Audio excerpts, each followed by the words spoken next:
నమస్తే welcome to our channel నేను మీ అనిల్ మరో తల్లికి కడుపు కోత మిగిలిచింది ఏదైతే గవర్నమెంట్ సంబంధించిన స్కూల్లో ఫుడ్ పాయిజన్ ఉందో ఫుడ్ పాయిజన్ వల్ల ముగ్గురు విద్యార్థులు అయితే నిమ్స్ హాస్పిటల్ అయితే చేరడం విషయం మనకు తెలిసిన విషయమే ముగ్గురు అయితే అందులో ఇద్దరు కోలుకోవడము నిన్న శైలజ అనే అమ్మాయి అయితే నిన్న మృతి చెందినట్టు కూడా మనకైతే తెలుస్తుంది నిమ్స్లో కన్ను మూసిన గిరిజన విద్యార్థి ఫుడ్ పాయిజన్కి గురైన విషయాలు మనకన్నీ తెలిసినాయి ఈ 25 రోజుల పాటు మృత్యువుతో పోరాడి నిన్న సుదిశాస వదిలింది దొంగచాటుగా గాంధీలో పోస్ట్ మార్టం చేయించడానికి తీసుకెళ్లిన అధికారులు అన్నట్టు కూడా మనకు క్లియర్ కట్గా తెలుస్తూ ఉంది ఎందుకంటే అక్కడ భారీ బందోబస్తుగా గాంధీ హాస్పిటల్కి ఆ అమ్మాయి ఎవరైతే శైలజ మృతదేహాన్ని తీసుకొని వెళ్ళి పోస్ట్ మార్టం చేసి తన సొంత గ్రామానికి తీసుకెళ్లిన దాఖలాలు అయితే కనబడతా ఉంది వాళ్ళ తల్లిదండ్రులు కన్నీరు మున్నీరు అవుతున్న దాఖలాలు అయితే కనబడతా ఉంది పోలీస్ బందోబస్తుల మధ్యనే మరి నిర్వచిస్తూ ఉంది అక్కడ మొత్తం క్లియర్ కట్గా శైలజ ఇంటి వాతావరణం కూడా మనకైతే పోలీస్ బందోబస్తు అయితే కనబడతా ఉంది తనని పోస్ట్ మార్టం నిమిత్తము గాంధీ హాస్పిటల్ తరలించినప్పుడు కూడా భారీ బందోబస్తు అయితే మనకైతే కనిపించింది మరి ఇంటికి వెళ్ళే దాఖలాల్లో కూడా మరి భారీ బందోబస్తు అయితే శైలజ మృతదేహాన్ని ఇంటికి తరలించినట్టు కూడా కనబడతా ఉంది సర్కార్ నిర్లక్ష్యం అంటూ ప్రతిపక్ష నాయకులు అయితే మండిపడతా ఉన్నారు 50 లక్షల ఎక్స్గ్రేషన్ ఇవ్వాలంటూ కూడా డిమాండ్ చేస్తారు నెలకి 3 విద్యార్థులు బలి అవుతా ఉన్నారు ఫుడ్ పాయిజన్ కానీ గవర్నమెంట్కి సంబంధించిన స్కూల్ విషయాలు కానీ ఇటు కార్పొరేట్ విద్యలో కానీ ఈ దాదాపుగా విద్యార్థులే నెలకు 3 అయితే మరణిస్తూ ఉన్నారు ఇది గవర్నమెంట్ నిర్లక్ష్యమే అంటూ మండిపడతా ఉన్నారు విద్యార్థులు మరణాలు దాచుకోవడానికి సిగ్గుచేటుగా ఉందన్నట్టు కూడా హరీష్ రావు అయితే చెప్తా ఉన్నాడు అంటే విద్యార్థి మరణాల సంఖ్య దాస్తూ ఉన్నారు అన్నట్టు కూడా హరీష్ రావు వ్యక్తం చేస్తూ ఉన్నారు ప్రాణాలు తీసిన అసమర్థన పాలన అనుకుంటా ఎమ్మెల్సీ కవిత గారు కూడా మండిపడిన తీరైతే కనబడతా ఉంది ఫుడ్ పాయిజన్ గురైన తీవ్ర అస్వస్థకి నిమ్స్ చికిత్స పొందుతున్న విద్యార్థి శైలజ 16 సంవత్సరాలు 25 రోజులైతే మరి మృత్యువుతో పోరాడి నిన్న మధ్యాహ్నం అయితే కాలం చేసినట్టు కూడా కనబడతా ఉంది మృత్యువార్తలో మనకైతే వెళ్ళినట్టు కూడా కనబడతా ఉంది వీళ్ళు మహాలక్ష్మి జ్యోతి ఇద్దరు కోలుకోగా శైలజ మృతి చెందారు అసలు ఎంత ఘోరం అంటే గవర్నమెంట్ స్కూళ్ళల్లో దాదాపుగా ఈ గవర్నమెంట్ వచ్చిన తర్వాత ఇది నింద వేయడానికని కాదు ఈ గవర్నమెంట్ గురించి ఒకసారి మనం ఆలోచించినట్లయితే గతం కూడా జరిగింది గతంలో ఈ గవర్నమెంట్ సంబంధించిన విద్యా సమస్యలను పట్టించుకున్నారు ఇటు కార్పొరేట్ సమస్యలు విద్యా సమస్యలు పట్టించుకున్నారని కాదు వీళ్ళు కూడా అదే విధంగా కనబడతా ఉంది కేసీఆర్ బాటలోనే రేవంత్ రెడ్డి వెళ్తున్న దాఖలాలు అయితే కనబడతా ఉంది దాదాపుగా 840 పైనే ఫుడ్ పాయిజన్ కేసులు మనకైతే గవర్నమెంట్ స్కూళ్ళల్లో మనకు కనబడతా ఉంది ఎందుకు ఇంత ఘోరం జరుగుతూ ఉంది మరి దీని మీద ఎడ్యుకేషన్ మినిస్టర్ తన దగ్గరనే పెట్టుకుంది యనుమల రేవంత్ రెడ్డి అలియాస్ తెలంగాణ సీఎం మరి ఏం చేస్తూ ఉన్నారని కూడా ప్రతిపక్ష నాయకులు అడుగుతా ఉన్నారు అదేవిధంగా తెలంగాణ విద్యార్థి నాయకులు అడుగుతా ఉన్నారు ఈ తను సంవత్సర కాలంలోనైతే దాదాపుగా 800 పైన ప్రాణాలను అంటే వాళ్ళని ఏదైతే అస్వస్థకు గురి చేపించావో మరి ఈ రోజున నువ్వు సమాధానం ఏం చెప్పదలుచుకున్నావు శైలజ తల్లిదండ్రులకి నువ్వేం సమాధానం చెప్పదలుచుకున్నావు అని ప్రతి ఒక్కరు అడుగుతా ఉన్నారు ఈరోజు ఆసిఫాబాద్ సంబంధించిన అక్కడ ఎమ్మెల్యే కోవ లక్ష్మి గారు ఏదైతే అక్కడ ఫుడ్ పాయిజన్ శైలజ గారు చనిపోతే తన దగ్గరికి వెళ్తామని ఇంటి నుండి బయలుదేరుతుంటే అరాచకంగా ఇంట్లోకి వెళ్ళి హౌస్ అరెస్ట్ చేసిన దాఖలాలు కనబడతా ఉంది అంటే ఒక ఎమ్మెల్యేకి సైతం ఫ్రీడమ్ లేకుండా చేస్తూ ఉన్నారు ఒక ఎమ్మెల్యే సైతం అక్కడ ఏం జరిగింది వాళ్ళ తల్లిదండ్రుల దగ్గరికి వెళ్ళి ఆ కొండంత శోకంలో ఉన్న తల్లిదండ్రులని కొంత భరోసా ఇద్దాము ఎందుకంటే అక్కడ కోవా లక్ష్మి గారికి ఓటు వేసిన అక్కడ స్థానికులు కాబట్టి ఆమె వెళ్ళి అక్కడ వాళ్ళని పరీక్షించడానికి వెళ్తామంటే మీరు చేస్తున్న దాఖలాల పనులు ఏమున్నాయి హౌస్ అరెస్ట్ చేస్తూ ఉన్నారు అంటే ఏం జరుగుతూ ఉంది తెలంగాణలో విద్యార్థి సంఘాలు ఇంతవరకు ప్రశ్నిస్తున్నా కానీ ఒక్క సమాధానం చెప్పిన దాఖలాలు లేవు ఇప్పటికీ ఈ ఘటన ఇది కొత్తగాని కాదు బాసర త్రిబుల్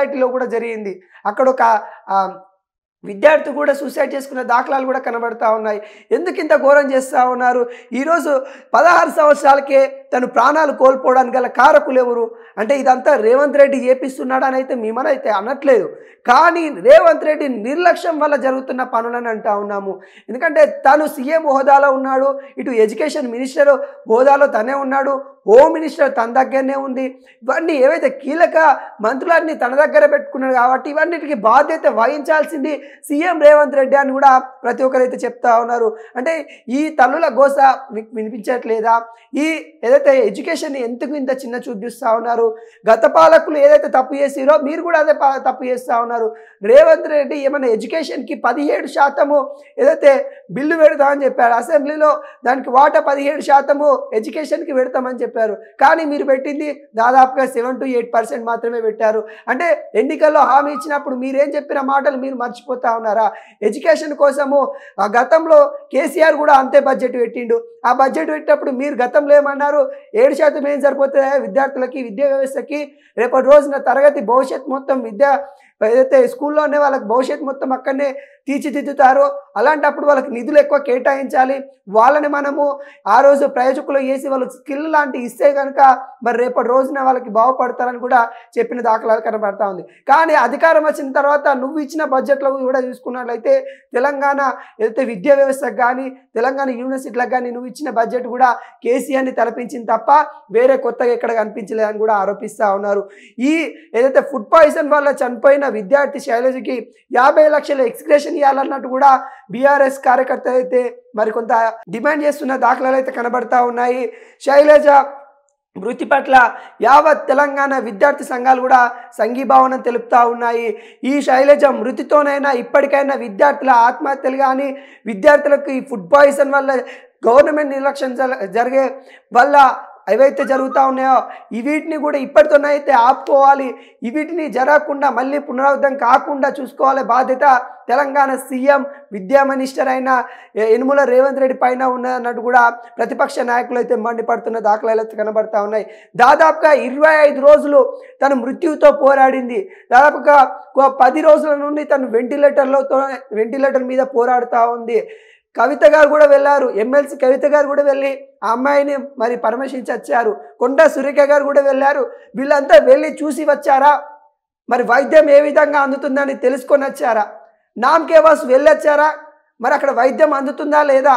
ఆ ప్లేస్లో శైలజ ప్లేస్లో కేటీఆర్ కూతురో లేకుంటే రేవంత్ రెడ్డి కూతురో లేకుంటే సంథింగ్ ఈ పొలిటికల్ నాయకులు ఎవరైతే ఉన్నారో వాళ్ళ కూతుర్లు ఉంటే హాస్పిటల్ చికిత్స అందించే వాళ్ళ మెరుగైన చికిత్స కోసం ఏ అపోలోనో లేకుంటే ఏ సంబంధించిన పెద్ద పెద్ద కార్పొరేటు వాళ్ళకైతే తీసుకొని పోతుంటారు కదా. మరి శైలజ ప్రాణాన్ని మీరెందుకు కాపాడలేదు? ఈరోజు ప్రతిపక్ష హోదాలో ఉన్న వాళ్ళు ప్రశ్నిస్తూ ఉన్నారు కానీ ఈ హాస్పిటల్లో ఎందుకు ఉంచారు? మెరుగైన చికిత్స కోసం తను పరిస్థితి వెంటిలేటర్ మీద ఉన్నప్పుడైనా కనీసం వెంటిలేటర్ మీద ఉన్నప్పుడైనా ఏదైతే వెంటిలేటర్లో సమయంలో ఉన్నప్పుడైనా మెరుగైన వైద్యం కోసం అపోలో లేకుంటే యశోద హాస్పిటల్ కన్నా తీసుకొని పోవాలి కదా. అంటే మీ ఉన్న వాళ్ళకు ఒకటి లేని వాళ్ళకంటే సరైన విద్య అందియట్లేదు, సరైన వైద్యం కూడా అందియట్లేదు. ఈరోజు శైలజ మృతి పట్ల కారణం ఎవరు? గవర్నమెంట్ నడిపిస్తున్న మరి యనుమల రేవంత్ రెడ్డా, ఎడ్యుకేషన్ మినిస్టర్గా ఉన్న యనుమల రేవంత్ రెడ్డా, హోమ్ మినిస్టర్ ఉన్న యనుమల రేవంత్ రెడ్డా? ఎవరు ఈ కారణాలకు ఎవరు? గతంలో కేసీఆర్ కూడా ఈ విధంగానే చేశాడు. కేసీఆర్ పాలన కూడా ఈ విధంగానే ఉంది. ఇక కేసీఆర్ ఉంటే మన తెలంగాణ ఏం బాగుపడట్లేదు. ఇంతవరకు ఆయన చేసిన పనులు మంచిగా ఉన్నాయి కానీ ఇప్పటికైతే అభివృద్ధి మన విద్యా వ్యవస్థ మీద ఎటువంటి అభివృద్ధి చూపించట్లేదని కేసీఆర్ని కాదని నిరుద్యోగులంతా రేవంత్ రెడ్డికి పట్టం కట్టాలని ఊరూరు వెళ్ళి మరి నీకు ఓట్లు వేయించిన దాఖలాలు ఉన్నాయి. కానీ ఈ రోజున విద్యా వ్యవస్థని నిరుద్యోగులని పట్టించుకోకుండా మరి ఢిల్లీకి పయనమవుతూ ఢిల్లీ నుండి మరి గల్లీ వరకు పరిపాలిస్తున్న దాఖలాలు మరి సీఎం రేవంత్ రెడ్డి పైన ఉన్నాయి. అంటే ఇవన్నీ చెప్పాల్సి వస్తూ ఉన్నాయంటే ఒకటి కాదు, రెండు కాదు, 840 కేసులు మరి ఫుడ్ పాయిజన్ సంబంధించిన కేసులు కనబడుతూ ఉన్నాయి. దాదాపుగా ఈ గవర్నమెంట్ వచ్చిన తర్వాతనే అంటే కార్పొరేటు విద్యా వ్యవస్థలో కావచ్చు మరి గవర్నమెంట్ విద్యా వ్యవస్థలో కావచ్చు పాము కాటుకు గురై ఫుడ్ పాయిజన్ వల్ల సరైన వైద్యం అందక చిన్న చిన్న సమస్యలతో చనిపోయిన వాళ్ళు దాదాపుగా 26 మంది దాకా కనబడతా ఉన్నారు ఈ గవర్నమెంట్లోనే. అంటే రేవంత్ రెడ్డి సర్కార్ వచ్చిన తర్వాతనే 26 మంది దాకా కనబడతా ఉన్నారు. అంటే ఎటువంటి పాలన నడుస్తూ ఉందో ఒకసారి ఆలోచించండి. మీరైనా ఇప్పటికైనా సరిదిద్దుకోండి. చిన్న చిన్న పిల్లలు 16 సంవత్సరాలు 17 సంవత్సరాలు నూరెళ్ళు నిండుతూ ఉన్నాయి. వాళ్ళకి తల్లిదండ్రులకి కడుపు కోత మిగులుస్తూ ఉన్నాయి. ఇలాంటి మరి ఇంకా పునరావృతం కాకుండా చూసుకోవాలని కూడా కోరుతూ ఉన్నాము. అదేవిధంగా నిన్న నిమ్స్ నిమ్స్ దగ్గర తల్లిదండ్రులు బాధపడుతున్న అది చూస్తే చాలా విషాదం కనిపిస్తూ ఉన్నాయి. మీరాబాయి ఆ తల్లి పేరు, శైలజ తల్లి పేరు మీరాబాయి.